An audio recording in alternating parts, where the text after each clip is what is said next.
Do you want to successfully complete the C458 Objective Assessment Exam? Then you are in the right place. Our website provides a list of questions and answers for your success in the C458 OA Exam for free. We understand that acing your OA exam can be quite challenging. That's why we provide completely free exam guides and practice questions for you. In this video, we will cover questions from connective tissue, joint movement, muscle types, nervous system and gas exchange. So let's get started. 1. A marathon runner experiences muscle cramps during a race despite proper hydration. Which connective tissue is most likely experiencing stress from the repetitive contractions needed for running? A. Cartilage at joints. B. Ligaments between bones. C. Tendons attaching muscles. D. Bone marrow tissue. Can you guess the answer?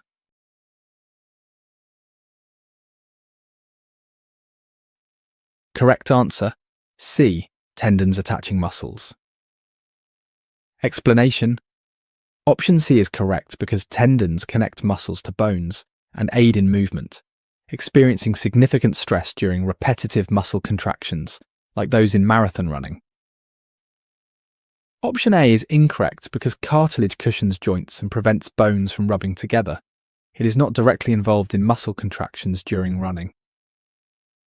Option B is incorrect because ligaments connect bone to bone for stability, not muscle to bone, and do not experience direct stress from muscle contractions. Option D is incorrect because bone marrow produces blood cells inside bones and is not a connective tissue involved in movement or muscle attachment. Let's explore what happens in your body during intense physical activity, like marathon running. When you run, your muscles contract repeatedly, pulling on the bones to create movement. But here's the key. Muscles don't attach directly to bones. They need a special connector called tendons. These tough, rope-like structures transfer the force from your contracting muscles to your bones, making movement possible. During a marathon, these tendons experience tremendous stress from thousands of repetitive contractions. Cartilage cushions your joints. Ligaments hold bones together for stability, but it's the tendons that bear the mechanical stress of pulling with every stride you take. 2. A patient recovering from knee surgery cannot fully extend their leg. Which type of joint movement classification best describes their current knee condition compared to normal function? A. Immovable joint type.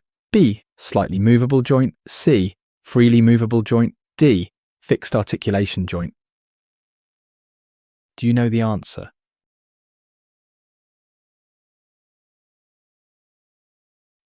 Correct answer, C. Freely movable joint. Explanation. Option C is correct because the knee is normally a freely movable joint that should move in many directions, though injury temporarily limits its range of motion. Option A is incorrect because immovable joints like skull sutures never allow movement, while the knee normally has extensive range of motion capabilities.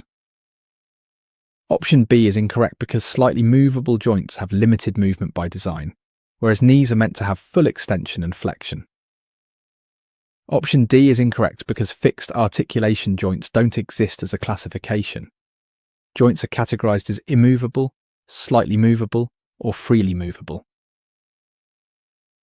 Understanding joint classifications helps us grasp why injuries affect movement differently. The human body has 3 types of joints: immovable like skull sutures, slightly movable like vertebrae, and freely movable like your knee. Your knee is designed to be freely movable. It should bend, extend, and even rotate slightly. When someone has knee surgery and can't fully extend their leg, the joint itself hasn't changed classification.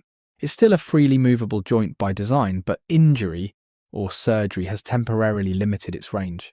This is different from joints that are naturally limited, like the slight movement between vertebrae or the complete fusion of skull bones. 3. During a heart attack, blood flow to cardiac muscle is blocked. What makes cardiac muscle unique compared to the other muscle types found throughout the body? A. Only voluntary control. B. Found in organs. C. Striated and smooth. D. Lines blood vessels. Can you guess the answer?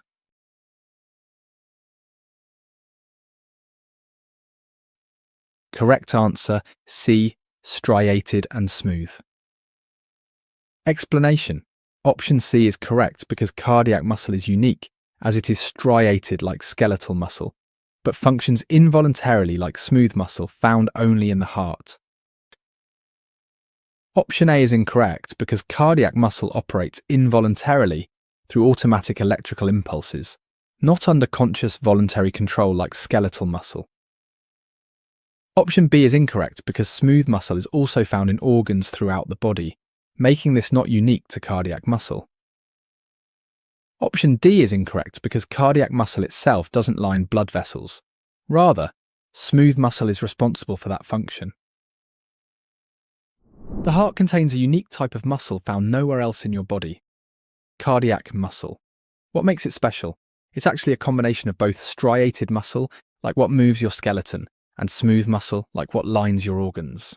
This hybrid nature gives cardiac muscle incredible properties. The striations provide strong, coordinated contractions, while the smooth muscle characteristics allow it to work involuntarily, beating continuously without you thinking about it. During a heart attack, when blood flow is blocked, this specialized cardiac muscle is starved of oxygen. Unlike skeletal muscle that you control voluntarily, or smooth muscle in your intestines, only cardiac muscle has this unique dual nature. 4. A person immediately pulls their hand away from a hot stove without thinking.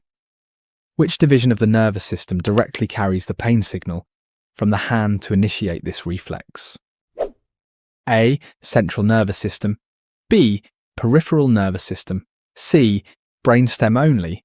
D. Spinal cord exclusively. Do you know the answer?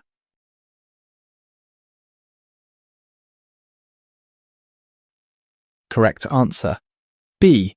Peripheral nervous system. Explanation. Option B is correct because the peripheral nervous system consists of nerves outside the brain and spinal cord that relay messages between the central nervous system and body parts. Option A is incorrect because the central nervous system processes signals but doesn't directly carry messages from the hand's sensory receptors to initiate reflexes. Option C is incorrect because the brainstem is part of the central nervous system and doesn't directly receive sensory input from the hand's pain receptors. Option D is incorrect because while the spinal cord processes reflexes, it's part of the central nervous system, not the system carrying signals from the hand. When you touch a hot stove and instantly pull your hand away, you're witnessing the peripheral nervous system in action. Think of your nervous system as having two main divisions. The central nervous system, your brain and spinal cord, acts like the command center, while the peripheral nervous system is like a vast network of messenger cables extending everywhere else. Those nerves in your hand that detect the heat, they're part of the peripheral nervous system. They carry the pain signal from your hand to your spinal cord. The reflex happens so fast because the peripheral nerves create a shortcut, triggering the withdrawal reflex even before your brain fully processes what happened. 5. An asthmatic patient uses an inhaler during an attack. Where does the medication need to reach to enable proper gas exchange between oxygen and carbon dioxide? A. Bronchial tree passages. B. Trachea windpipe only. C. Alveoli air sacs. D. Upper respiratory tract. Can you guess the answer?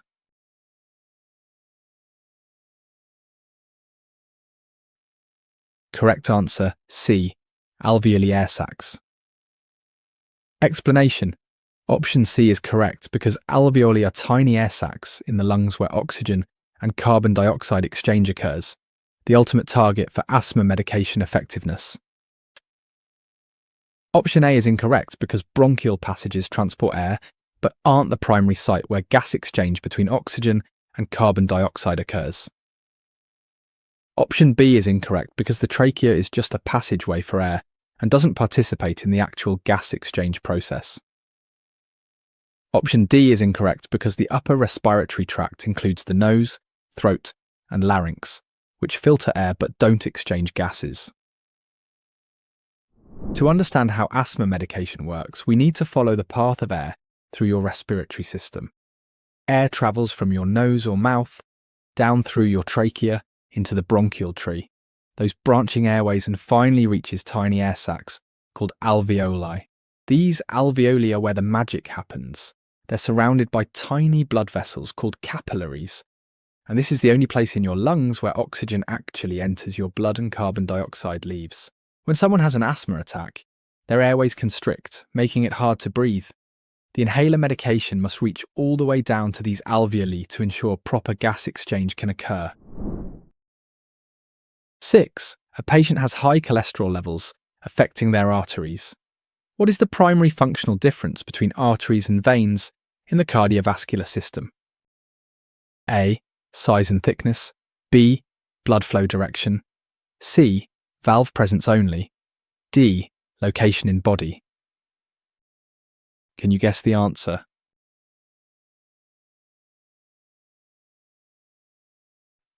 Correct answer, B.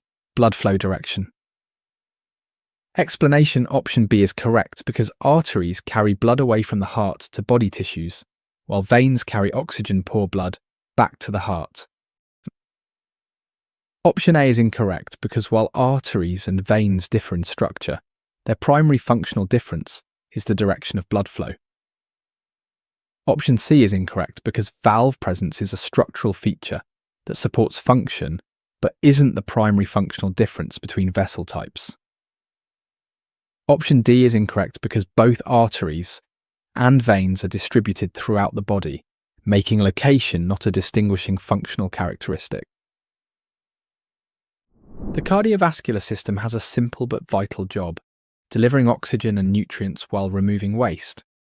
To do this, it uses two types of blood vessels with opposite functions. Arteries are like delivery trucks.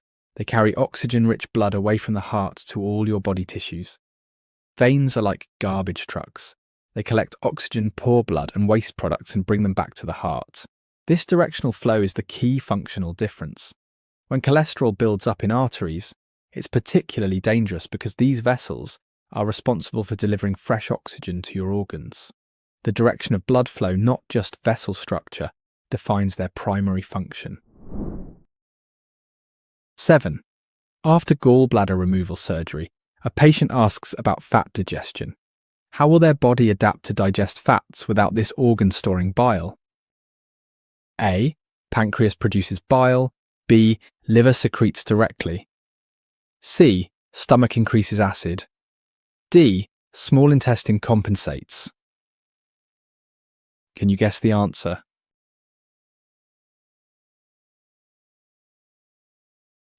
Correct answer, B. Liver secretes directly.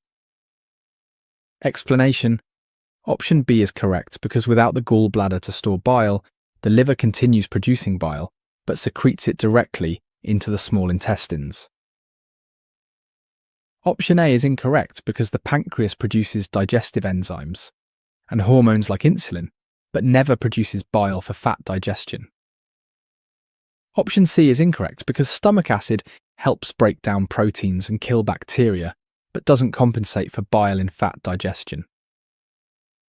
Option D is incorrect because the small intestine absorbs nutrients, but cannot produce bile to compensate for gallbladder removal. When your gallbladder is removed, your body demonstrates remarkable adaptation. The gallbladder normally acts like a storage tank for bile, a greenish fluid your liver produces to digest fats. Think of it like having a water tower that stores water for when you need it most. Without the gallbladder, you lose that storage capability. But here's the key. Your liver keeps producing bile continuously. Instead of storing it for later use, the liver now delivers bile directly to your small intestine through the bile ducts. It's like switching from stored on-demand delivery to a continuous drip system. You can still digest fats, though very fatty meals might be harder to process without that concentrated bile reserve. 8. An elderly patient experiences frequent nighttime urination. Which organ's decreased efficiency in reabsorbing fluids back into the bloodstream likely causes this symptom? A. Bladder storage capacity. B. Kidney filtering function. C. Ureter transportability. D. Urethra control mechanism. Do you know the answer?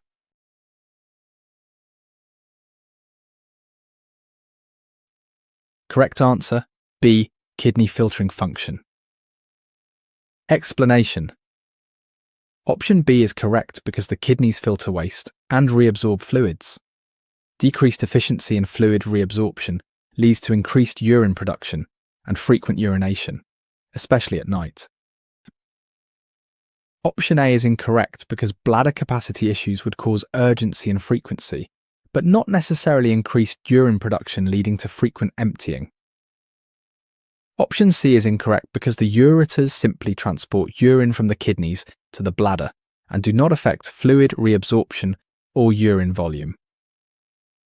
Option D is incorrect because urethral control affects continence and the ability to initiate or stop urine flow, but not the volume of urine produced by the kidneys. Frequent nighttime urination in elderly patients often stems from kidney function changes. Your kidneys perform a delicate balancing act. They filter waste from blood while reabsorbing essential fluids and nutrients back into your bloodstream. Think of them as sophisticated recycling centers. As we age, the kidneys become less efficient at this reabsorption process. Instead of pulling water back into the blood, more of it passes through to become urine. This means even when the bladder is working normally, it fills up more frequently because the kidneys are producing more urine. The problem isn't storage capacity or transport tubes, it's the filtration and reabsorption mechanism itself. 9. A child develops a fever and swollen lymph nodes during flu season. What substance on the flu virus surface triggers the immune system's inflammatory response? A. White blood cells. B. Antibody proteins produced. C. Antigen molecules present. D. Lymph fluid circulating. Can you guess the answer?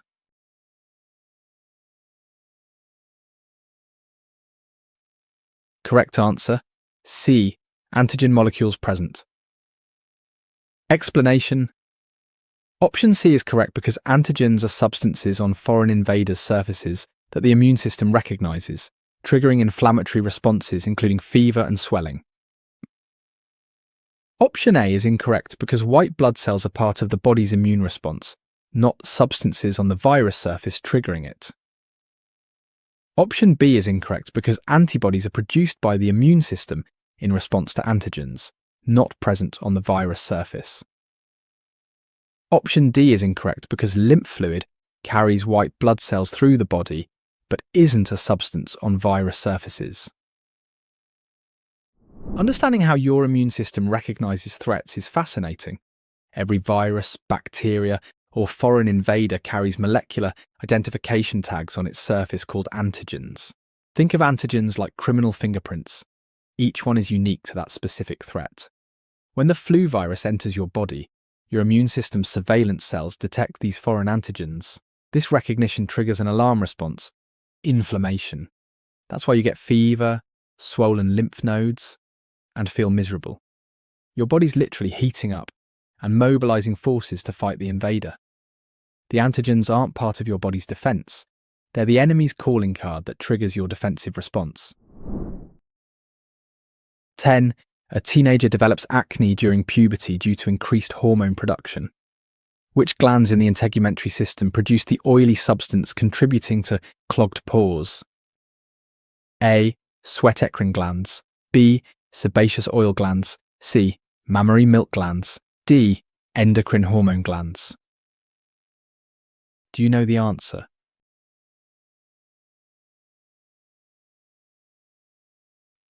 Correct answer, B. Sebaceous oil glands. Explanation. Option B is correct because sebaceous glands produce sebum, an oily substance that protects skin but can clog pores when overproduced during hormonal changes. Option A is incorrect because sweat glands produce watery secretions for temperature regulation, not the oily substance that clogs pores causing acne. Option C is incorrect because mammary glands produce milk and are not part of the skin's oil production system, causing acne.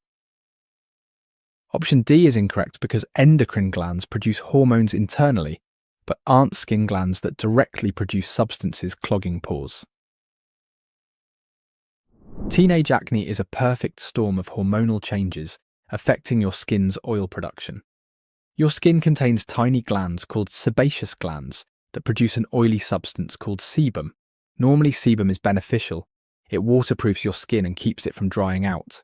But during puberty, hormone surges cause these glands to go into overdrive.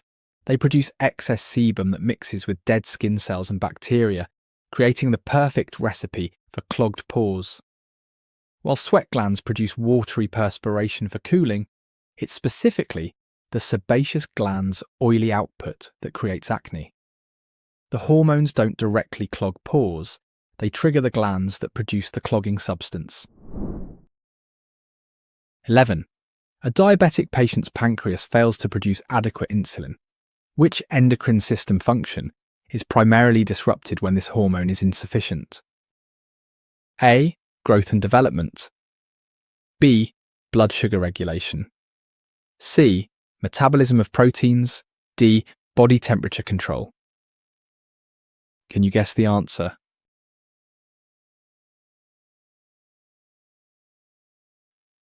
Correct answer. B. Blood sugar regulation. Explanation.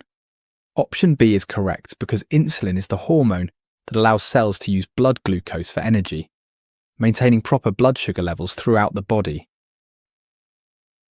Option A is incorrect because growth and development are primarily regulated by growth hormone from the pituitary gland, not insulin from the pancreas. Option C is incorrect because while insulin affects metabolism, its primary role is regulating blood glucose, not specifically protein metabolism processes. Option D is incorrect because body temperature is regulated by the hypothalamus and thyroid hormones, not by insulin from the pancreas. Diabetes fundamentally disrupts how your body manages energy from food. When you eat, your digestive system breaks food down into glucose, blood sugar, which cells need for energy. But glucose can't just walk into cells. It needs a key.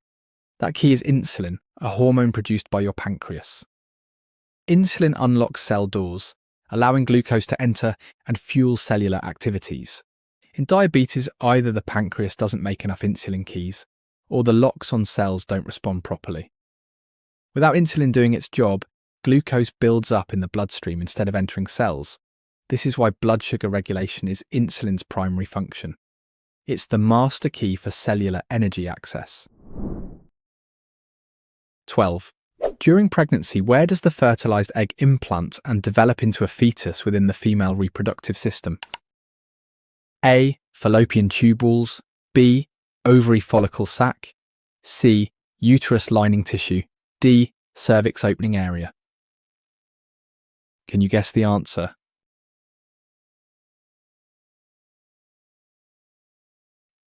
Correct answer, C. Uterus lining tissue. Explanation. Option C is correct because the uterus provides the environment where the fertilized egg implants in its lining and develops throughout the pregnancy period. Option A is incorrect because ectopic pregnancies in fallopian tubes are dangerous complications, not the normal site for fetal development. Option B is incorrect because ovaries produce and release eggs, but do not provide the space or environment for fetal development. Option D is incorrect because the cervix is the opening that dilates during childbirth, but is not where implantation and development occur. The journey from fertilization to birth follows a specific path through the female reproductive system. After sperm meets egg in the fallopian tube, the fertilized egg begins dividing while traveling toward the uterus. The uterus has specially prepared its inner lining, the endometrium, creating a nutrient-rich environment perfect for implantation. Think of it like preparing a nursery before a baby arrives. The fertilized egg burrows into this thick, blood-rich lining, where it will develop for 9 months. The fallopian tubes are just highways for travel, The ovaries produce eggs, and the cervix is the exit door during birth. Only the uterus provides the protective, nourishing environment needed for fetal development. 13. A male patient has an enlarged prostate affecting urination. What is the primary function of this gland in the male reproductive system? A. Sperm cell production. B. Testosterone hormone secretion. C. Semen fluid creation. D. Temperature regulation mechanism. Do you know the answer?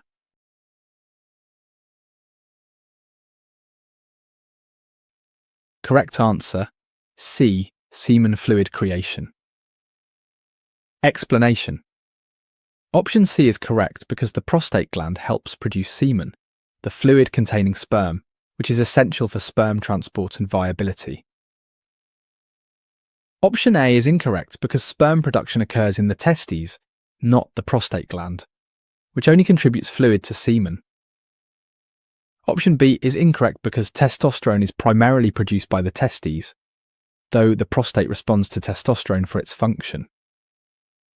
Option D is incorrect because temperature regulation for sperm production is managed by the scrotum's position, not the prostate gland.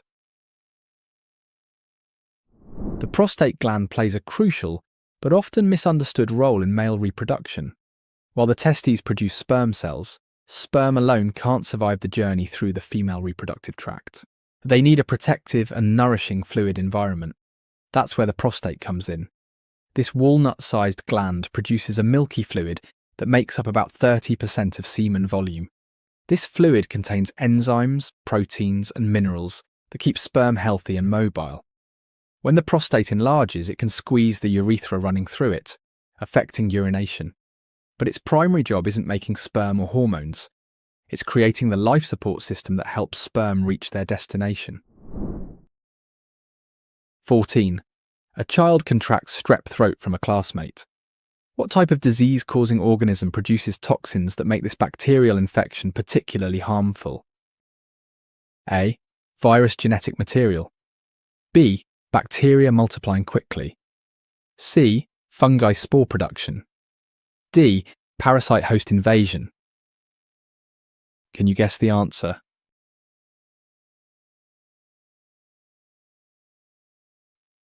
Correct answer, B. Bacteria multiplying quickly. Explanation. Option B is correct because bacteria are one-celled germs that multiply rapidly and may emit harmful toxins, causing infections like strep throat in children. Option A is incorrect because viruses invade cells to multiply using genetic material, but strep throat is specifically caused by bacteria, not viruses. Option C is incorrect because fungi are primitive plant-like organisms causing conditions like athlete's foot, not bacterial infections like strep throat. Option D is incorrect because parasites survive by living on other organisms, but strep throat is caused by bacteria, not parasitic infection. Strep throat demonstrates how bacteria cause disease differently than other germs. Bacteria are single-celled organisms that can live and multiply independently. Once Streptococcus bacteria enter your throat, they begin dividing rapidly. 1 becomes 2, 2 become 4, and soon millions colonize your throat tissue. As they multiply, many bacteria release toxins, poisonous chemicals that damage your cells and trigger severe inflammation. This is why strep throat is so painful and why antibiotics work against it. Antibiotics can kill bacteria or stop their multiplication. Viruses work differently, hijacking your cells to reproduce, while fungi and parasites have their own infection methods. 15. A college student living in close quarters develops mononucleosis. Why is this viral infection specifically nicknamed the kissing disease? A. Fever causes delirium. B. Saliva transmission method. C. Lymph node location. D. Teenage prevalence only. Do you know the answer?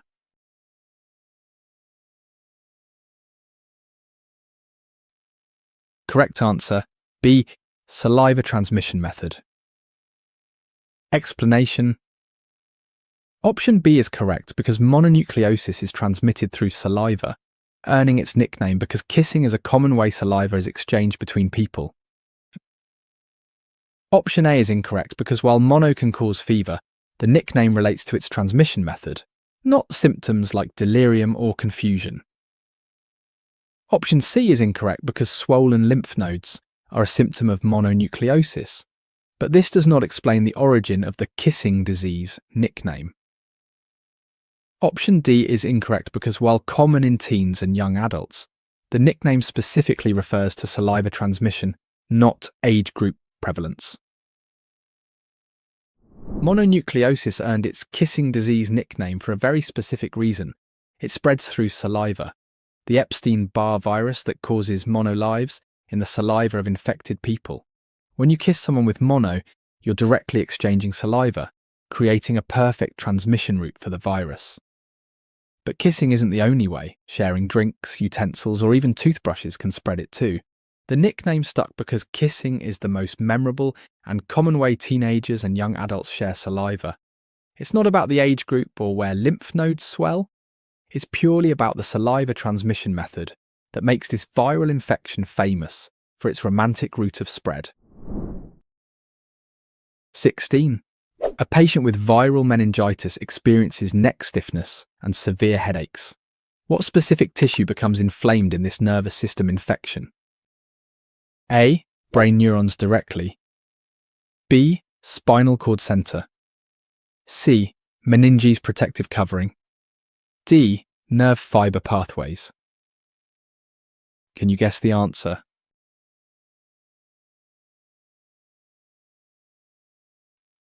Correct answer, C. Meninges protective covering. Explanation. Option C is correct because meningitis involves inflammation of the meninges, the thin protective tissue surrounding the brain and spinal cord, causing characteristic symptoms. Option A is incorrect because meningitis affects the protective coverings around the brain, not the brain neurons themselves, though complications can occur. Option B is incorrect because the inflammation occurs in the protective layers around the spinal cord, not within the cord's center itself. Option D is incorrect because nerve fiber pathways throughout the body aren't inflamed in meningitis. It's specifically the meninges that become inflamed. Meningitis gets its name from the specific tissue it inflames, the meninges. Your brain and spinal cord are incredibly delicate, so they're wrapped in 3 protective layers called meninges. Think of them like bubble wrap around a fragile package. When viruses or bacteria infect these protective membranes, they become inflamed and swollen. This inflammation in such a confined space creates the classic meningitis symptoms. The stiff neck occurs because the inflamed meninges around the spinal cord resist movement, and severe headaches result from swollen membranes pressing against the skull. The infection isn't in the brain tissue itself or the center of the spinal cord. It's specifically in these protective wrappings. 17. An athlete develops a MRSA skin infection in the locker room. What makes this bacterial infection particularly difficult to treat? A. Virus mutation rate. B. Antibiotic resistance property. C. Fungal co-infection presence. D. Parasitic life cycle. Do you know the answer?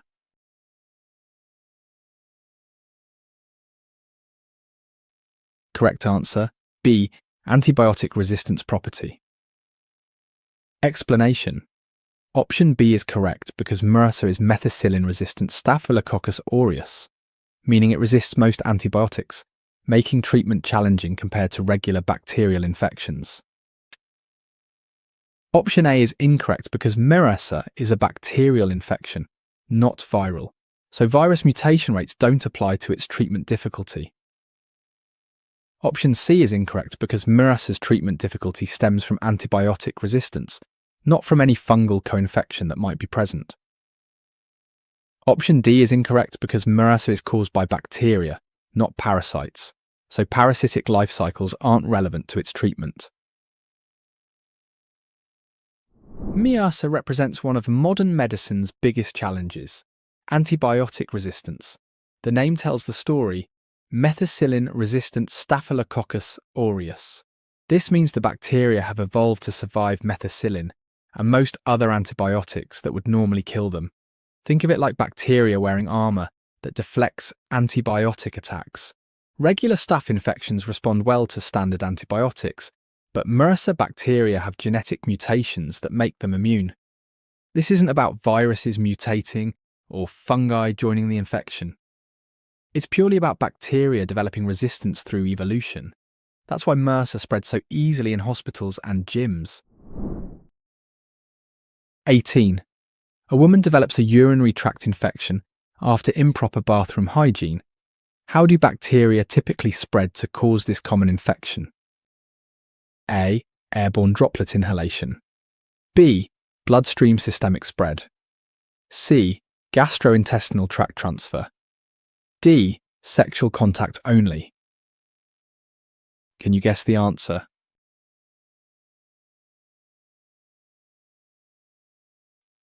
Correct answer: C. Gastrointestinal tract transfer. Explanation. Option C is correct because UTI bacteria typically spread from the gastrointestinal tract to the urethra, especially when wiping incorrectly from back to front. Option A is incorrect because UTIs aren't transmitted through respiratory droplets, but through direct bacterial transfer from the GI tract area.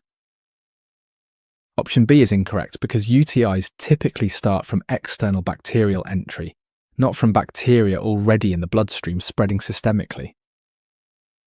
Option D is incorrect because while sexual activity can increase UTI risk, many UTIs occur from improper hygiene, not exclusively sexual contact. Urinary tract infections demonstrate how bacteria from one body system can invade another. Your gastrointestinal tract is home to billions of bacteria, including E. coli, which normally help with digestion. But these GI bacteria don't belong in your urinary system.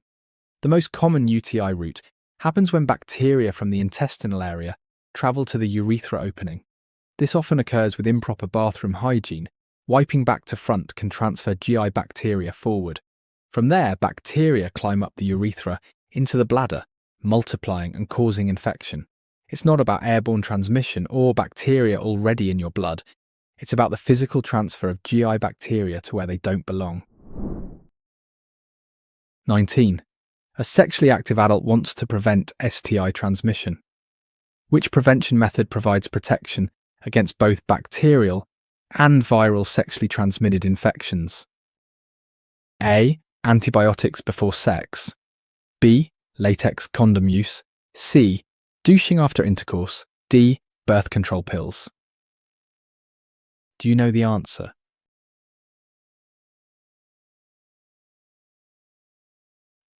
Correct answer: B. Latex condom use. Explanation. Option B is correct because latex condoms create a barrier, preventing transmission of both bacterial and viral STIs during sexual contact when used properly. Option A is incorrect because antibiotics only work against bacteria, not viruses, and taking them preventively contributes to antibiotic resistance.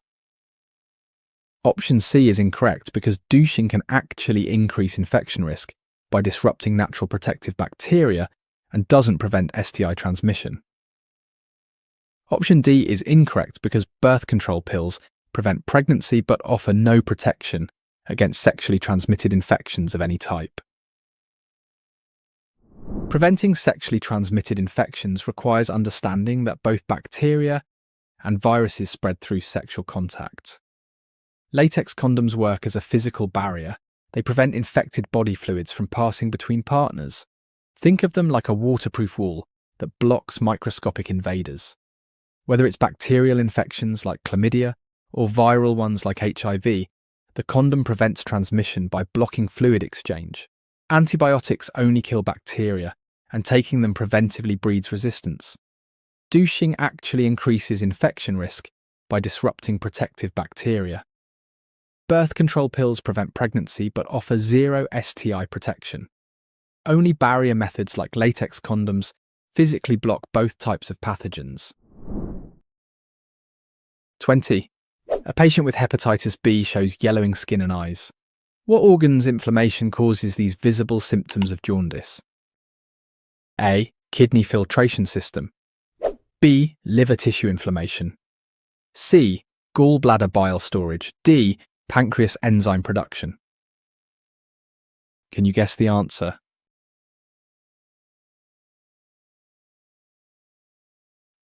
Correct answer, B. Liver tissue inflammation. Explanation. Option B is correct because hepatitis causes liver inflammation, leading to jaundice when the liver cannot properly process bilirubin, causing yellow skin and eyes. Option A is incorrect because kidney problems cause different symptoms like swelling and urination changes, not the yellowing associated with jaundice. Option C is incorrect because while the gallbladder stores bile, hepatitis specifically inflames the liver, which produces bile and processes bilirubin. Option D is incorrect because pancreatic inflammation causes abdominal pain and digestive issues but does not cause the jaundice seen in hepatitis. Jaundice, that yellowing of skin and eyes in hepatitis, reveals how liver inflammation disrupts your body's waste processing. Your liver normally breaks down old red blood cells, processing a yellow pigment called bilirubin for removal. Think of your liver as a recycling plant that processes cellular waste. When hepatitis viruses inflame the liver, this processing plant breaks down. Bilirubin can't be properly processed and starts accumulating. This yellow pigment literally stains your skin and the whites of your eyes yellow.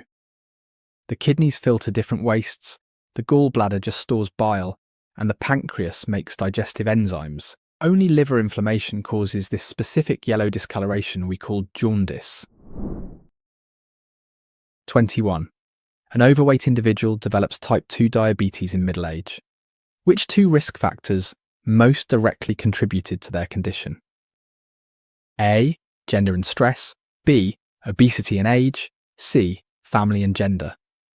D. Stress and diet. Do you know the answer?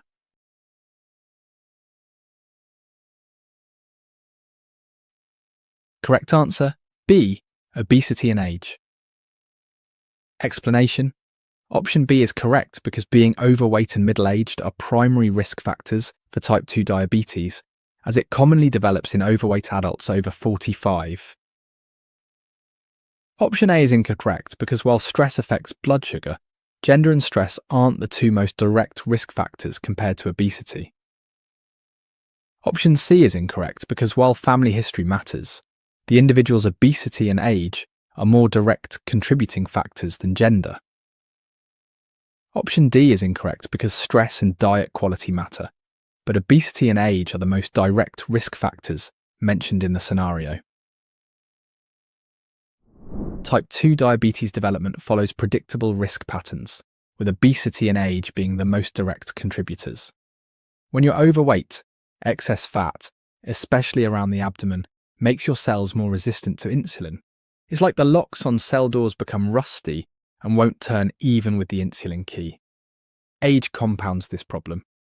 After 45, your pancreas naturally produces less insulin and your cells become less responsive. These two factors create a perfect storm. You need more insulin due to weight-related resistance, but your aging pancreas produces less. While family history and gender matter, the combination of carrying extra weight and reaching middle age are the most immediate, modifiable risk factors.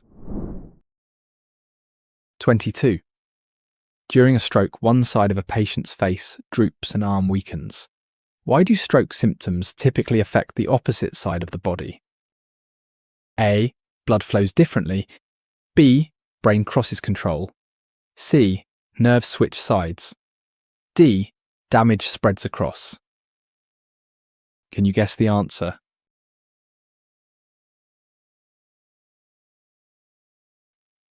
Correct answer, B. Brain crosses control. Explanation. Option B is correct because movement for one body side is controlled by the opposite brain hemisphere, so stroke damage causes symptoms on the contralateral side. Option A is incorrect because blood flow patterns don't explain why stroke symptoms appear on the opposite side from the brain damaged location. Option C is incorrect because while nerve pathways cross, it's specifically brain control that crosses over, not just nerve switching arbitrarily. Option D is incorrect because stroke damage typically remains localized to one brain area rather than spreading across to affect both sides. Stroke symptoms appearing on the opposite side of the body reveal a fundamental principle of brain organization: contralateral control. Your brain is divided into two hemispheres, and here's the fascinating part. The left hemisphere controls the right side of your body, while the right hemisphere controls the left side. This crossover happens because nerve pathways actually cross over in your brainstem. When a stroke damages one side of the brain, it can't send proper signals to the opposite side of the body. So if the stroke occurs in the left brain, the right side of the face droops and the right arm weakens. This isn't about blood flow patterns or damage spreading. It's about how your brain's control system is fundamentally wired. 23. A person with untreated high blood pressure develops heart problems. What specific effect does sustained hypertension have on the heart muscle? A. Irregular rhythm only. B. Valve damage primarily. C. Pumping harder continuously. D. Reduced blood flow. Do you know the answer?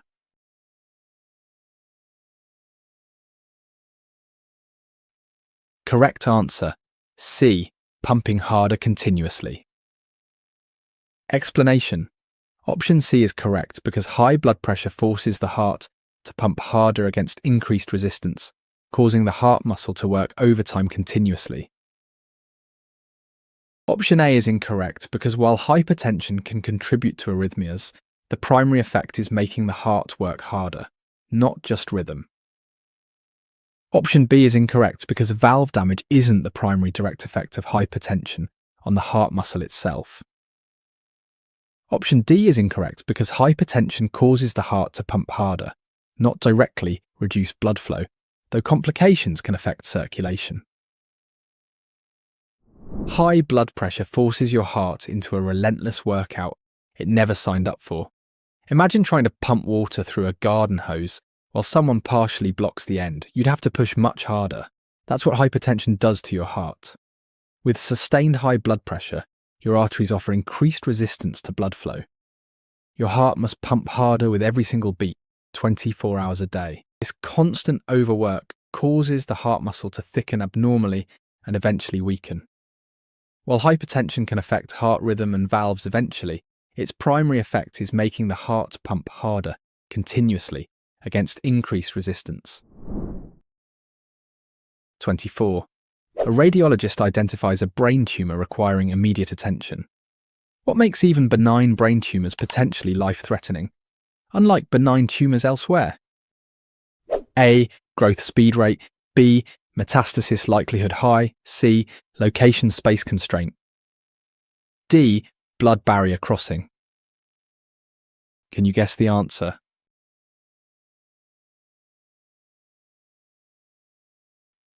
Correct answer: C. Location space constraint. Explanation: Option C is correct because the skull's rigid structure means even benign brain tumours can be life-threatening by compressing vital brain tissue in the confined space. Option A is incorrect because benign tumours generally grow slowly, regardless of location. It's the space constraint that makes brain tumours dangerous. Option B is incorrect because benign tumours by definition don't metastasize. Their danger in the brain comes from location, not spreading. Option D is incorrect because the blood-brain barrier affects treatment delivery, but isn't why benign brain tumours are uniquely life-threatening. Brain tumours present a unique danger that has nothing to do with whether they're cancerous. Your skull is a rigid, bony box with zero room for expansion. Unlike your abdomen, which can stretch to accommodate growth, your skull is fixed in size. When a tumour grows inside this confined space, even a benign one that won't spread, it compresses vital brain tissue. Think of inflating a balloon inside a glass jar. Something has to give way. The tumour pushes against critical areas, controlling breathing, heart rate, or consciousness. This space constraint makes even slow-growing, non-cancerous brain tumours potentially life-threatening. 25. A child with asthma experiences breathing difficulties during exercise. Which demographic groups face the highest risk for developing this respiratory condition? A. Elderly white females. B. African American children. C. Middle-aged Asian males. D. European adult athletes. Do you know the answer?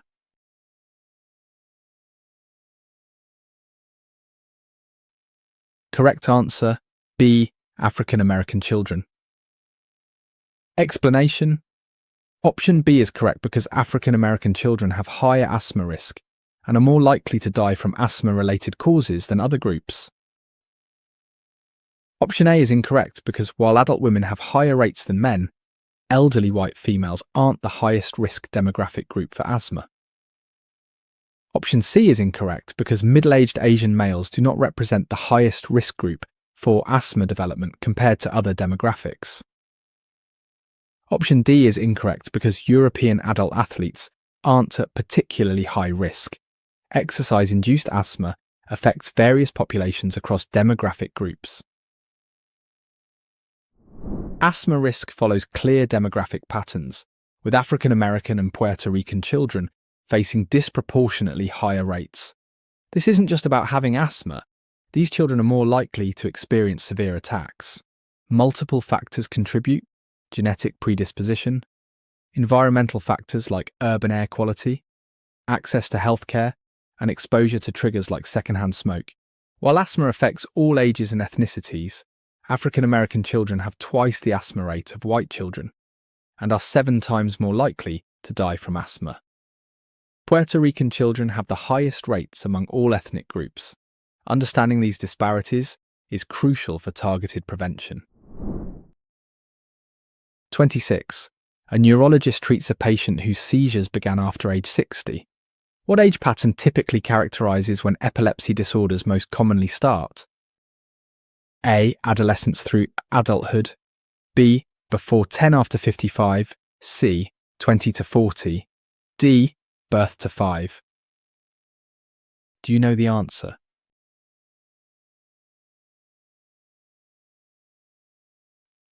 Correct answer, B. Before 10 after 55. Explanation. Option B is correct because epilepsy seizures often begin either before age 10 or after age 55, showing a bimodal age distribution pattern. Option A is incorrect because adolescence through adulthood represents the period when epilepsy is actually less likely to begin than childhood or older age. Option C is incorrect because ages 20 to 40 represent the life period with lower epilepsy onset rates compared to extremes. Option D is incorrect because while early childhood is one peak time, this misses the second peak after age 55. Epilepsy shows a fascinating age pattern that defies what many people expect. Rather than appearing randomly throughout life, seizures follow a bimodal distribution, meaning 2 distinct peaks. The first peak occurs in childhood, before age 10, when the developing brain is particularly vulnerable to electrical disruptions. Then there's a long quiet period through middle age. The second peak emerges after age 55 as aging affects brain tissue and blood vessels. This U-shaped pattern means a 60-year-old experiencing their first seizure fits the typical epilepsy onset pattern perfectly. It's not that epilepsy skips adolescence and middle age entirely, but new cases are significantly less common. 27. An athlete wants to improve their mile run time. Which fitness component should they primarily focus on developing through their training program? A. Muscular strength building. B. Flexibility range increase. C. Cardiorespiratory endurance improvement. D. Body composition change. Can you guess the answer?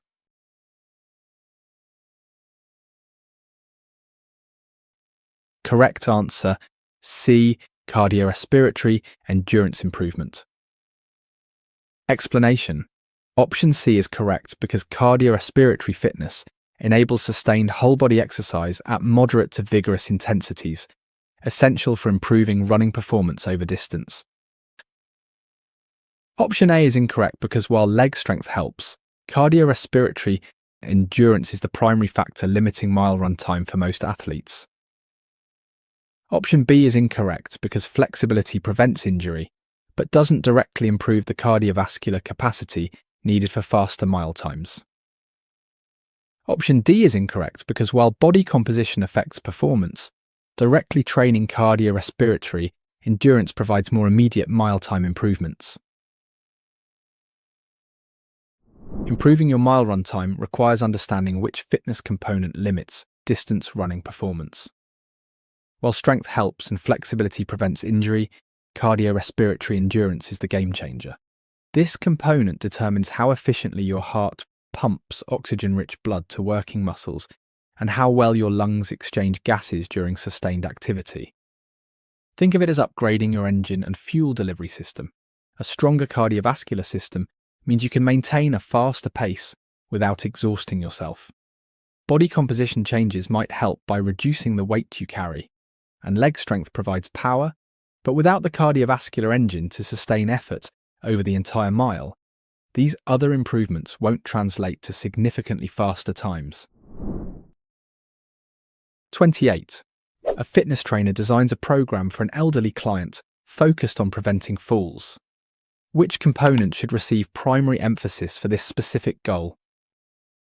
A. Cardiovascular endurance training. B. Maximum strength lifting. C. Muscular endurance work. D. Flexibility balance exercises. Do you know the answer?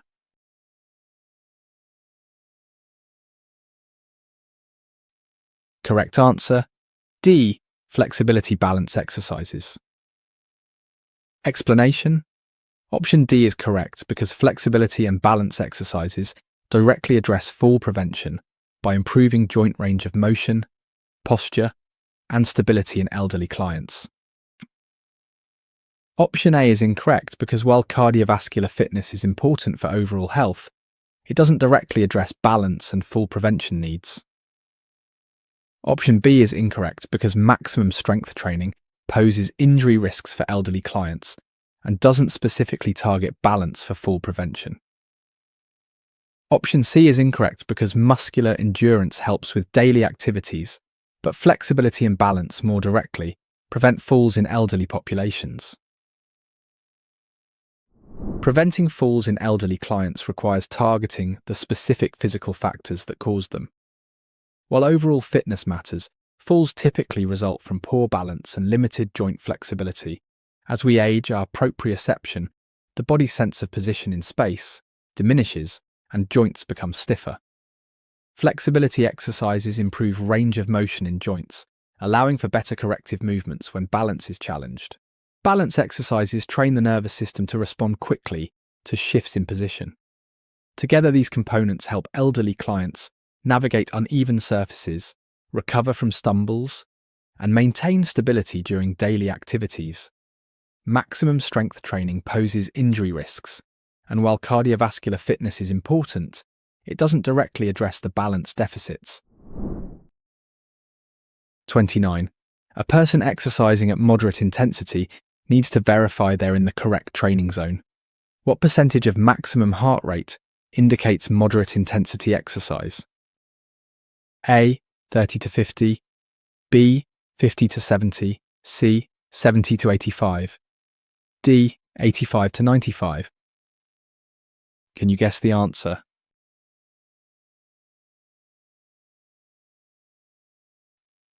Correct answer, B. 50 to 70.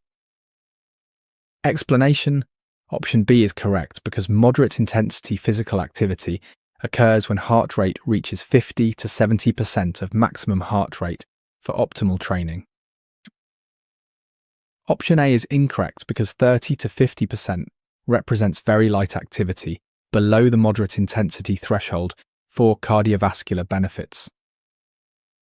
Option C is incorrect because 70 to 85% represents vigorous intensity exercise, exceeding the moderate intensity range for most people.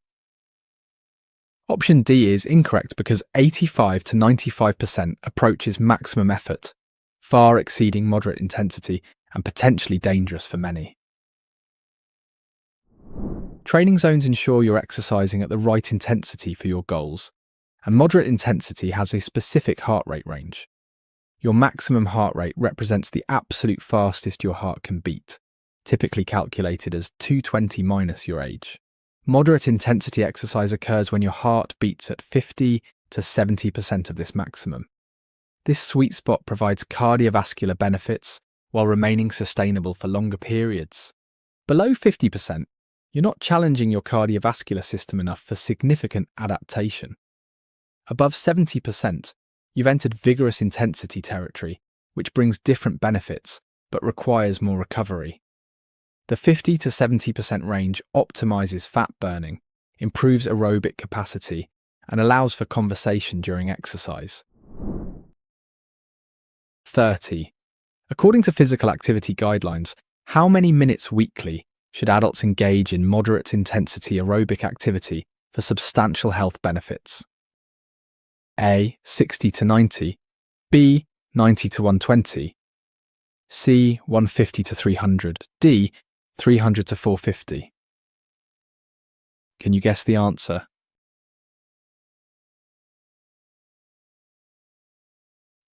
Correct answer, C. 150 to 300. Explanation. Option C is correct because adults should perform 150 to 300 minutes of moderate intensity aerobic activity weekly for substantial health benefits. Option A is incorrect because 60 to 90 minutes weekly falls far below the minimum, recommended 150 minutes for health benefits.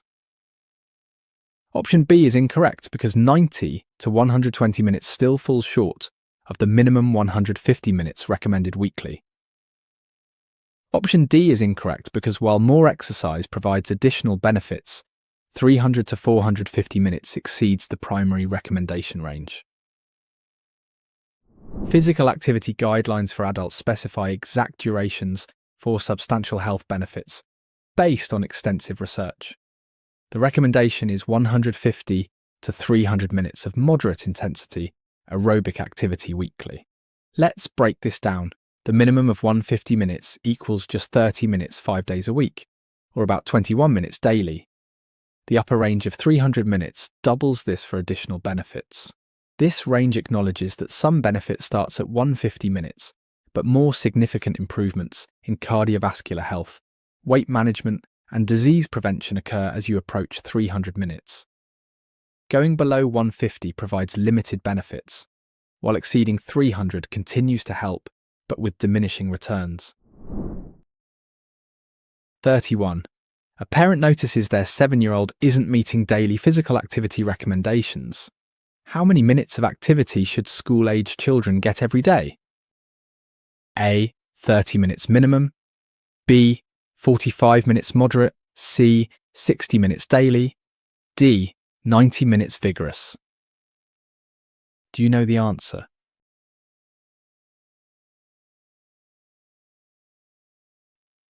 Correct answer, C. 60 minutes daily. Explanation. Option C is correct because children and adolescents aged 6 to 17 should engage in 60 minutes or more of physical activity every single day for optimal health benefits. Option A is incorrect because 30 minutes is less than the recommended amount and may not provide sufficient health benefits for children.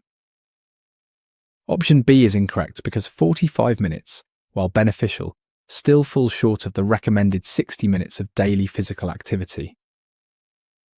Option D is incorrect because while 90 minutes of vigorous activity is certainly beneficial, the minimum recommended daily amount is 60 minutes. Children's physical activity requirements are straightforward, but often unmet. 60 minutes every single day. This isn't a weekly average or a suggestion. It's a daily requirement for healthy development. During these crucial growth years, daily physical activity builds strong bones, develops motor skills, maintains healthy weight, and establishes lifelong habits. The 60 minutes can be accumulated throughout the day. This is double what many adults think kids need. 30 minutes falls dangerously short of supporting proper physical and cognitive development. While 90 minutes provides extra benefits, the essential baseline is 60 minutes of heart-pumping, muscle-moving activity every day, including weekends. 32. A teenager with poor hygiene develops bad breath, despite brushing daily. What additional oral hygiene practice would most effectively address this problem? A. Mouthwash every hour. B. Tongue scraping only. C. Regular flossing routine. D. Gum chewing constantly. Can you guess the answer?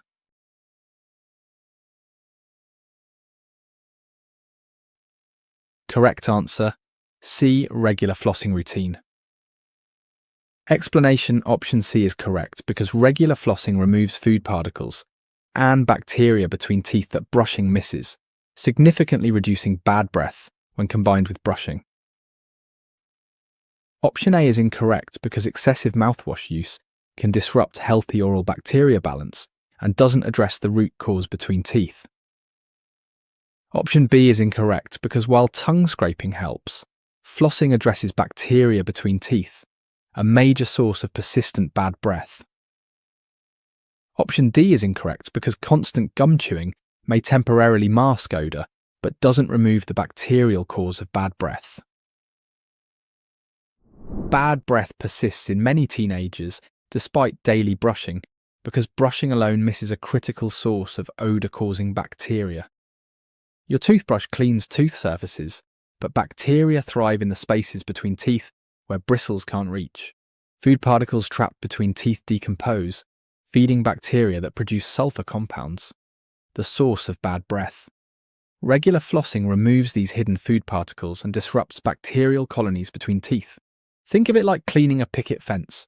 You can paint the front of each slat, but dirt between them remains untouched. While tongue scraping helps and mouthwash temporarily masks odours, only flossing addresses the root cause hiding between teeth, where most persistent bad breath originates. 33. A parent wants to poison-proof their home for a curious toddler. Where should toxic household products be stored to prevent accidental ingestion? A. High open shelves. B. Locked away up. C. Behind cabinet doors. D. Original containers visible. Can you guess the answer?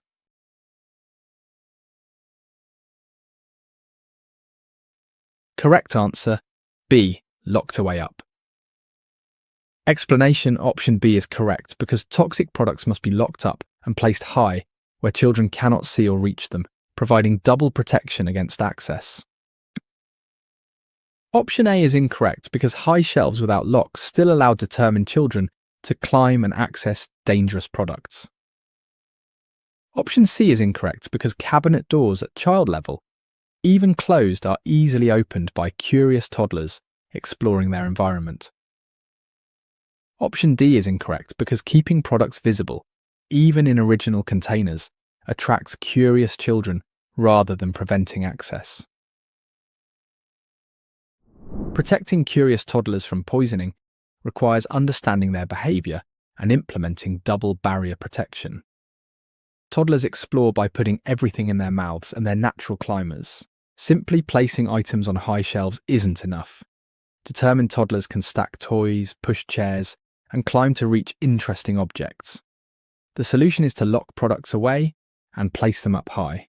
This double protection means even if a child manages to climb, they still can't open locked cabinets. Or if they somehow defeat a lock at ground level, the products aren't there. Keeping products visible attracts attention. And unlocked cabinet doors at any height are easily opened. Lock away and up provides redundant safety. 34. During a house fire, a family needs to evacuate quickly. What should be included in their practiced fire escape plan? A. One exit route. B. Two exit ways. C. Window escape only. D. Front door primary. Do you know the answer?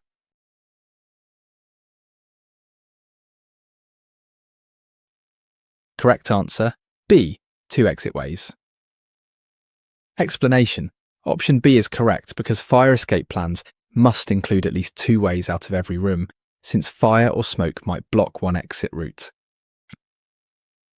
Option A is incorrect because having only one exit route could trap occupants if that route becomes blocked by fire or smoke.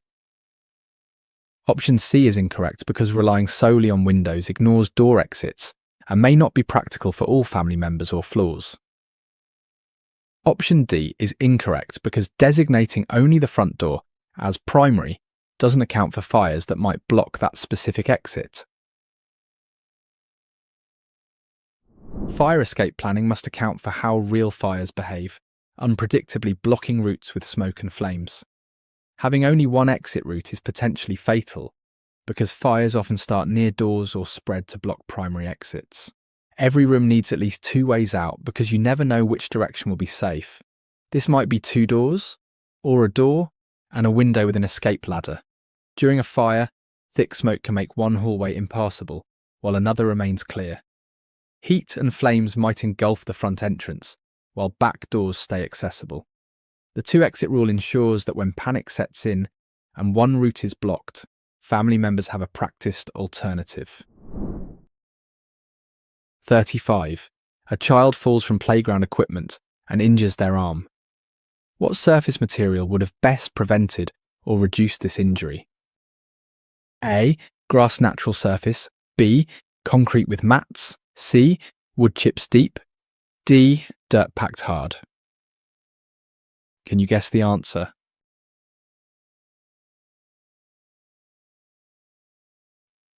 Correct answer, C. Wood chips deep. Explanation: option C is correct because appropriate soft materials like deep wood chips cushion falls and reduce injury severity by absorbing impact. Option A is incorrect because grass and dirt aren't adequate cushioning materials for playground falls from equipment, according to safety guidelines. They don't absorb enough impact. Option B is incorrect because concrete, even with mats, doesn't provide sufficient impact absorption for falls from playground equipment height. It remains too hard. Option D is incorrect because packed dirt becomes nearly as hard as concrete and provides minimal cushioning for falling children. It offers almost no impact absorption. Playground injuries reveal the critical importance of proper surface materials beneath equipment. When children fall from swings or climbing structures, the surface they land on determines injury severity. Deep wood chips or sand compress on impact, gradually slowing the fall and absorbing energy that would otherwise transfer to bones and joints. Grass might seem soft, but it quickly compacts into hard earth. Concrete with mats is deceptive. Thin mats can't absorb the force from playground height falls. Packed dirt becomes nearly as hard as concrete. Safety standards require specific depths of approved materials like wood chips, rubber mulch, or sand to create adequate impact attenuation zones. 36. A cyclist wants to maximize visibility during evening rides. What combination of safety equipment provides the most effective visibility to drivers? A. Dark clothing only. B. Helmet bright colour. C. Reflective with lights. D. White shirt alone. Do you know the answer?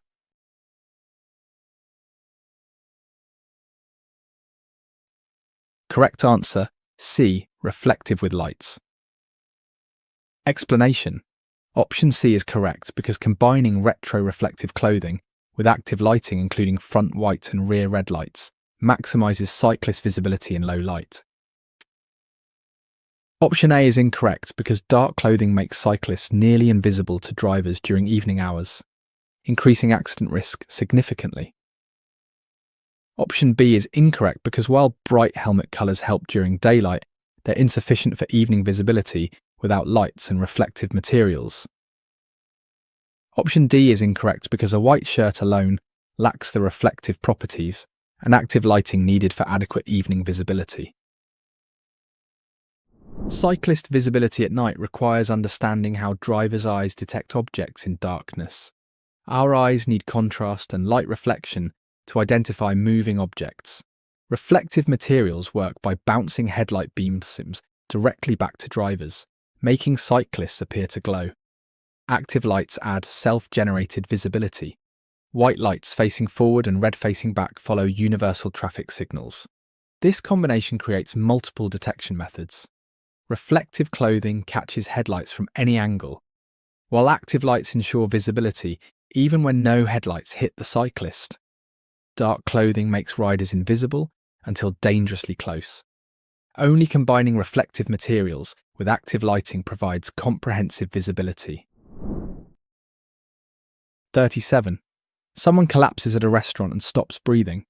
What type of CPR should a trained bystander perform on this adult victim? A. Hands-only chest compressions. B. Conventional with breaths. C. Rescue breathing only.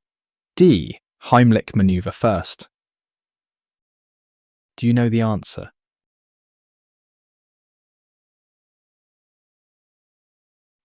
Correct answer, B. Conventional with breaths.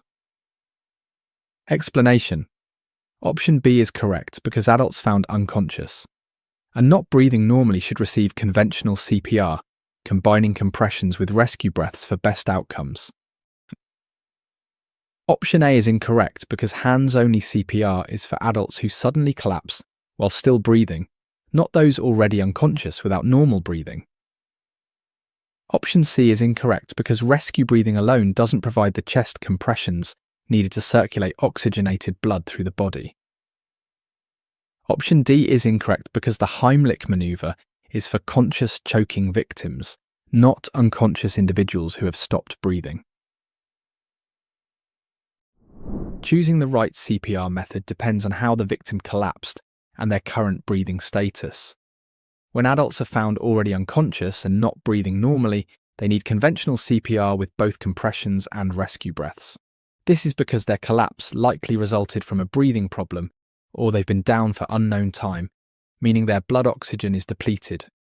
Hands-only CPR works for witnessed sudden collapse in adults who were breathing moments before, but someone found unconscious needs fresh oxygen delivered through rescue breaths combined with compressions to circulate it. The Heimlich maneuver only works for conscious choking victims, not unconscious individuals who've stopped breathing entirely. 38. A teenager experiences extreme daytime sleepiness, despite sleeping 9 hours nightly. Which aspect of their sleep cycle most affects mental cognition and memory? A. Stage 1 transitions. B. Stage 2 duration. C. Deep sleep stage. D. REM sleep periods. Can you guess the answer?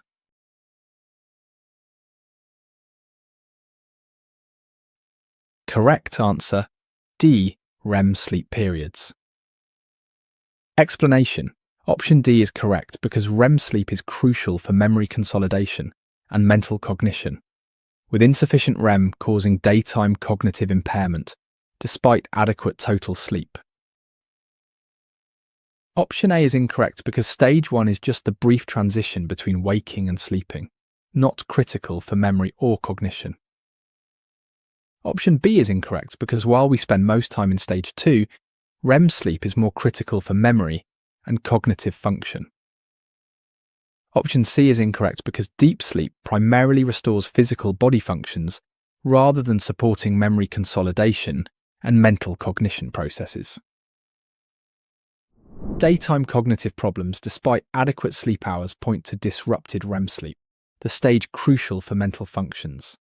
REM sleep, characterized by rapid eye movements and vivid dreams, is when your brain consolidates memories. Think of it as your brain's nightly maintenance mode. You can sleep 9 hours, but if REM periods are shortened or fragmented, your memory, attention, and problem-solving suffer. This differs from deep sleep, which restores physical energy. Teenagers naturally have altered REM timing, but disrupted REM quality causes different problems.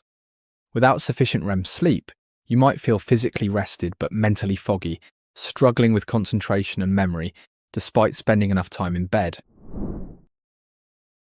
39. A shift worker struggles with sleep quality after changing from day to night shifts. What internal mechanism is disrupted causing their sleep difficulties? A. Homeostatic pressure only. B. Circadian rhythm timing. C. REM cycle length. D. Deep sleep amount. Do you know the answer?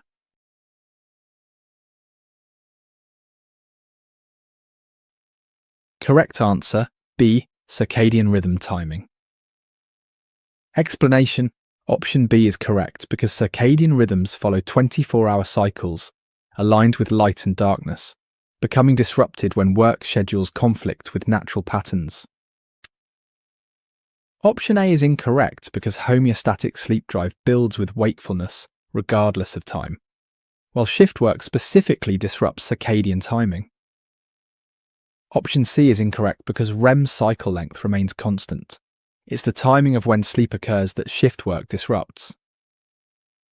Option D is incorrect because deep sleep amount depends on sleep deprivation and quality, not specifically the circadian disruption from shift work. Shift work disrupts one of your body's most fundamental systems, the circadian rhythm. This internal clock runs on a 24-hour cycle, synchronized with Earth's day-night pattern. Light entering your eyes signals your brain whether it's time to be alert or sleepy. When you switch from day to night shifts, you're forcing your body to be awake when every cell expects sleep. Your circadian rhythm controls hormone release, body temperature, and alertness levels based on light exposure. Working nights means fighting against millions of years of evolution. While homeostatic sleep pressure builds regardless of time, circadian disruption specifically causes the grogginess and insomnia. 40. An elderly person takes multiple short naps but still feels tired. How does aging typically affect the restorative REM sleep stage?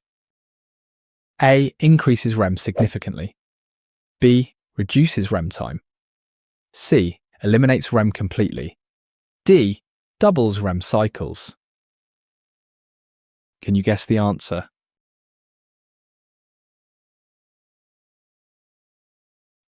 Correct answer, B.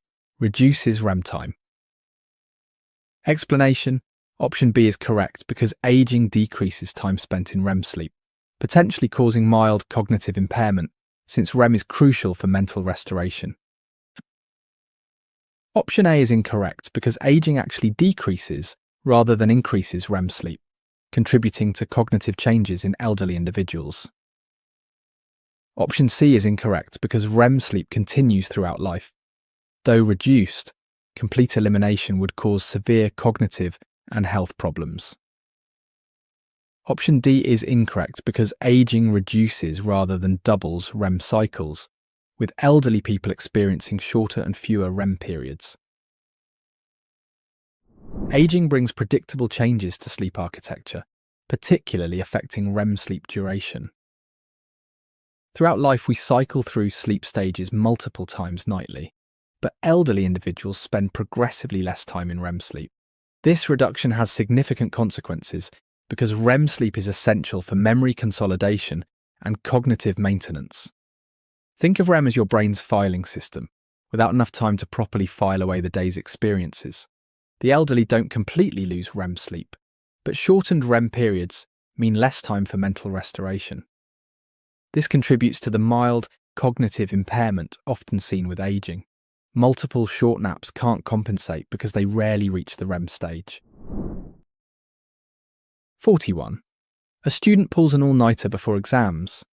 Which chronic disease risk increases most directly from regular sleep deprivation? A. Kidney disease primarily. B. Respiratory infections mainly. C. Heart disease significantly. D. Bone density loss. Do you know the answer?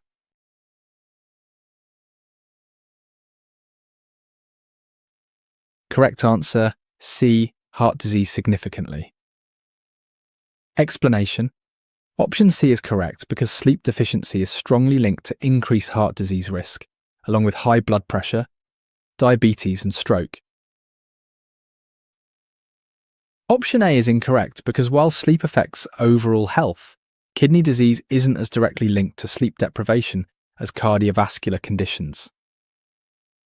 Option B is incorrect because while sleep affects immunity, chronic diseases like heart disease show stronger direct links to sleep deficiency. Option D is incorrect because bone density is more affected by nutrition, exercise and hormones than by sleep deprivation patterns directly. Sleep deprivation creates a cascade of health problems, with heart disease showing the strongest direct connection. When you don't sleep enough, your body enters a stress state, blood pressure rises, inflammation increases. Night after night of insufficient sleep forces your cardiovascular system to work overtime without recovery periods. Your blood vessels don't get their nightly repair time, cholesterol metabolism becomes disrupted. Studies show that people sleeping less than 6 hours nightly have significantly higher heart attack and stroke risk. While sleep affects kidney function and bone health indirectly, the cardiovascular system bears the immediate brunt of chronic sleep loss. 42. Parents notice their infant needs specific positioning during sleep for safety. What sleep environment factor most effectively reduces sudden infant death syndrome risk? A. Soft bedding comfort. B. Stomach sleeping position. C. Back sleeping placement. D. Side position support. Can you guess the answer?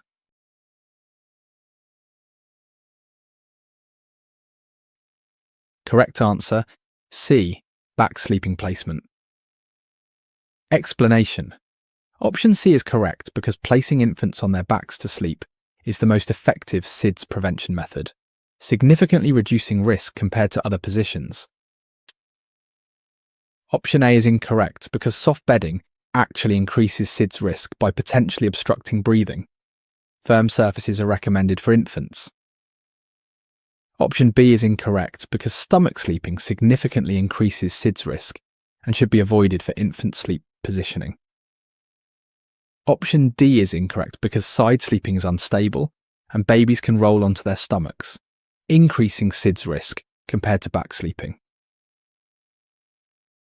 Infant sleep position dramatically affects SIDS risk through a simple but critical mechanism, breathing safety. When babies sleep on their backs, their airways remain open and clear. If they spit up, gravity helps fluid drain away from the airway. Face-up positioning prevents rebreathing of exhaled carbon dioxide that can accumulate when face down. The back position also prevents overheating. Stomach sleeping increases SIDS risk by up to 13 times because babies can't lift their heads well, potentially suffocating against mattresses. Side sleeping seems safer, but babies easily roll onto their stomachs. Only back sleeping on firm surfaces provides maximum protection. 43. A patient takes antibiotics for strep throat. Why are antibiotics effective against strep throat, but not against common cold symptoms? A. Dosage differences needed. B. Bacterial versus viral. C. Throat versus nose. D. Temperature sensitivity varies. Do you know the answer?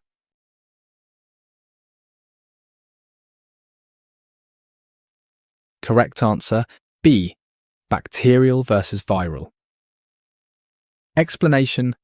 Option B is correct because strep throat is caused by bacteria, which antibiotics can kill, while common colds are viral infections unaffected by antibiotics. Option A is incorrect because the difference isn't about dosage. Antibiotics simply don't work against viruses regardless of the amount taken. Option C is incorrect because infection location doesn't determine antibiotic effectiveness. The type of pathogen causing the infection does. Option D is incorrect because temperature sensitivity doesn't explain why antibiotics work for bacterial but not viral infections.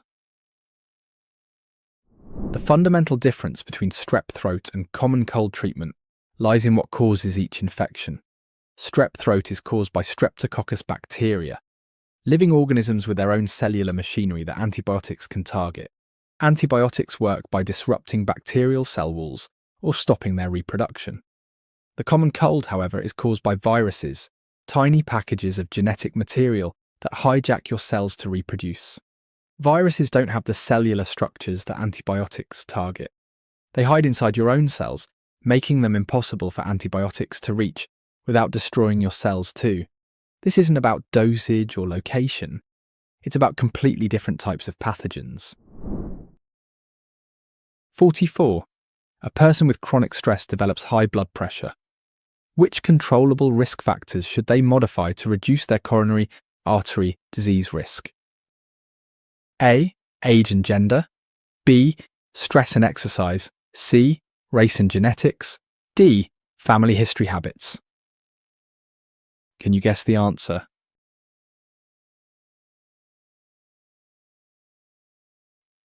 Correct answer, B. Stress and exercise. Explanation. Option B is correct because stress management and regular exercise are modifiable risk factors that can significantly reduce coronary artery disease risk when addressed. Option A is incorrect because age and gender are non-modifiable risk factors that cannot be changed through lifestyle interventions. Option C is incorrect because race and genetics are inherited factors that cannot be controlled or modified through behaviour changes. Option D is incorrect because family history cannot be changed, though awareness can motivate addressing controllable risk factors. Reducing coronary artery disease risk requires focusing on factors you can actually change. While you can't alter your age, race, or genetics, stress and exercise are powerful modifiable risk factors within your control. Chronic stress triggers cortisol release, raises blood pressure, and promotes inflammation, all damaging to arteries. Regular exercise strengthens your heart, improves cholesterol profiles, and reduces blood pressure. These aren't just minor improvements. Managing stress can lower heart disease risk by 30%, while regular exercise can reduce it by up to 40%. Family history might load the gun, but lifestyle choices pull the trigger. 45. A fitness enthusiast wants to build strength in all major muscle groups. How many days weekly should they perform resistance training? A. Daily 7 days. B. 2-3 days. C. 4-5 days. D. Once weekly only. Do you know the answer?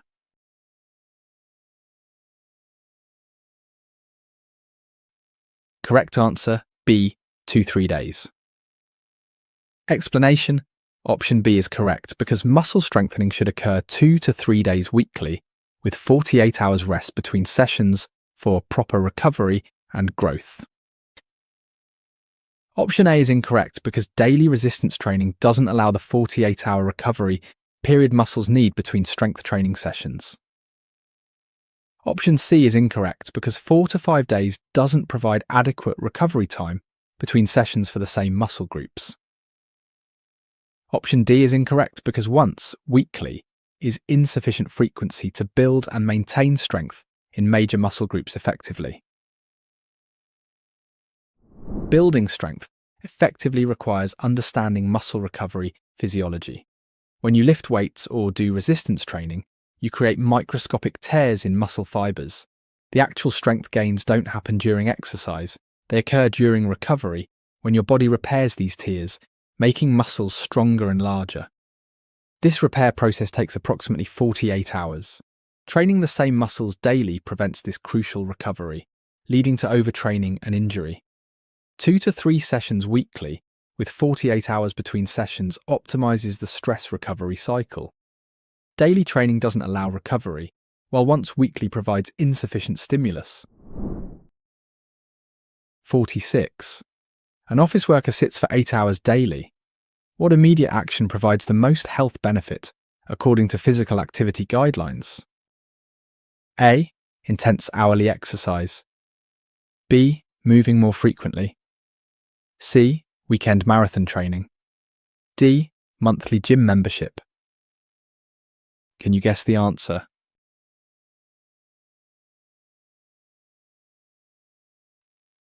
Correct answer, B. Moving more frequently. Explanation. Option B is correct because adults should move more and sit less throughout the day, with any amount of moderate activity providing health benefits. Option A is incorrect because intense hourly exercise isn't practical or necessary. Simply moving more frequently throughout the day helps significantly. Option C is incorrect because weekend-only, intense training doesn't offset daily prolonged sitting as effectively as regular movement throughout each day. Option D is incorrect because a gym membership alone doesn't ensure regular movement. The key is actually moving more frequently during daily routines. The antidote to prolonged sitting isn't intense hourly exercise. It's simply moving more frequently throughout your day. Research shows that breaking up sitting time with any movement provides immediate health benefits. Your body wasn't designed for 8-hour sitting marathons. When you sit, blood pools in your legs, metabolism slows, and muscles essentially go dormant. Just standing up and walking for 2 minutes every hour reactivates muscles. This doesn't require gym equipment or intense effort.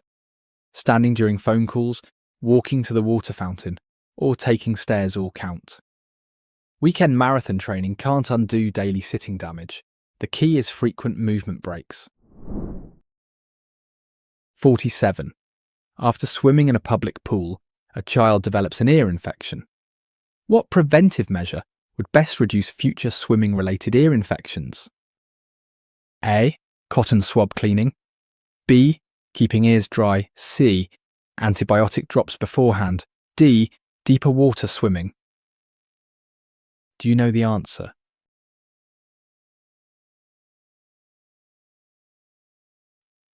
Correct answer, B. Keeping ears dry.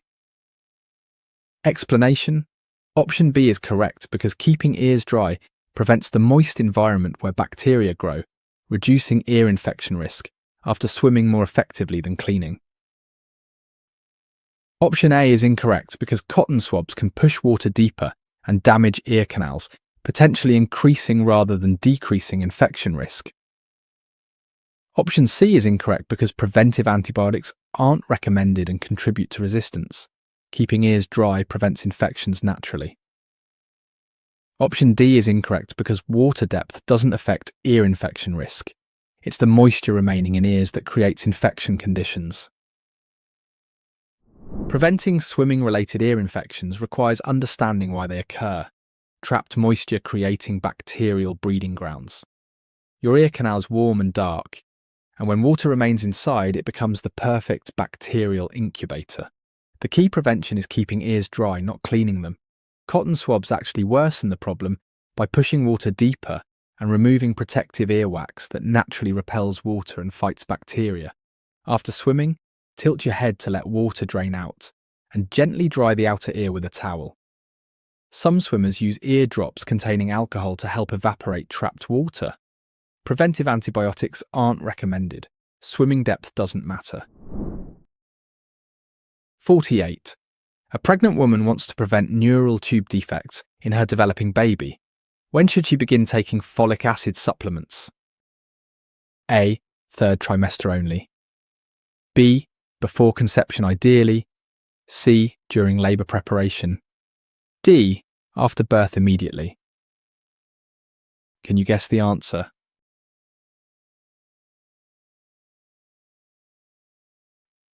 Correct answer, B. Before conception ideally.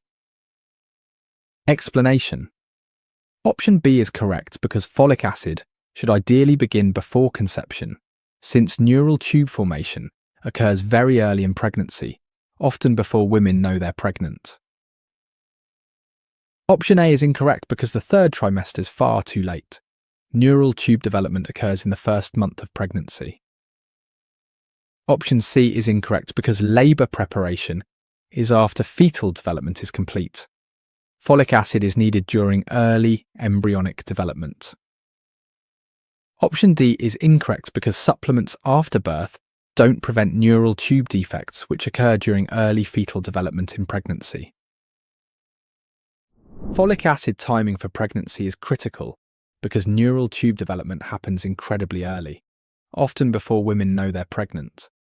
The neural tube, which becomes the baby's brain and spinal cord, forms by day 28. That's just 4 weeks after conception, when many women haven't even missed a period yet. Starting folic acid after pregnancy confirmation is too late to prevent neural tube defects like spina bifida. Ideally, women should begin supplementation at least 1 month before conception to build adequate folate levels. This ensures protection during those crucial first weeks when the neural tube is forming. 3rd trimester supplementation supports other development, but can't fix neural tube problems. 49. Someone considering self-harm calls a crisis hotline. How should the trained counsellor respond to this mental health emergency? A. End conversation immediately. B. Engage supportively continuously. C. Transfer to police. D. Minimize their feelings. Do you know the answer?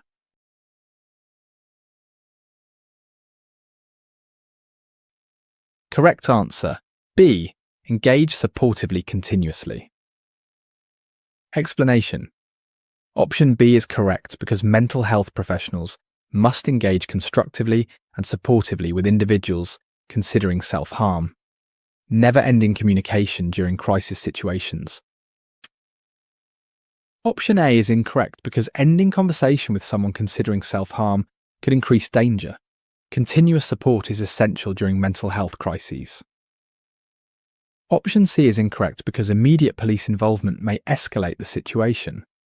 Trained counsellors should provide support while assessing if emergency services are needed. Option D is incorrect because minimizing feelings invalidates the person's experience and can worsen the crisis. Validation and support are crucial.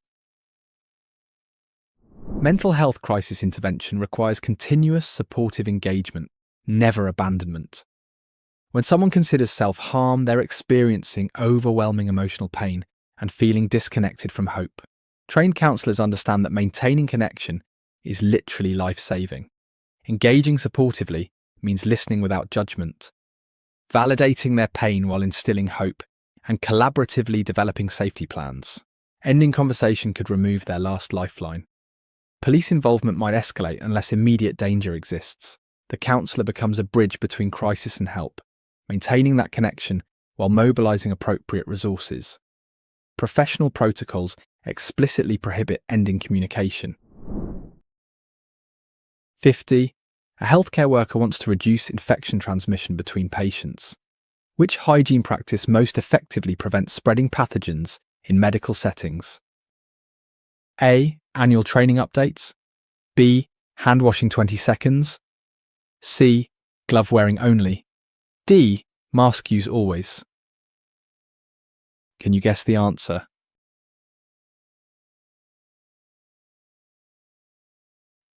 Correct answer. B.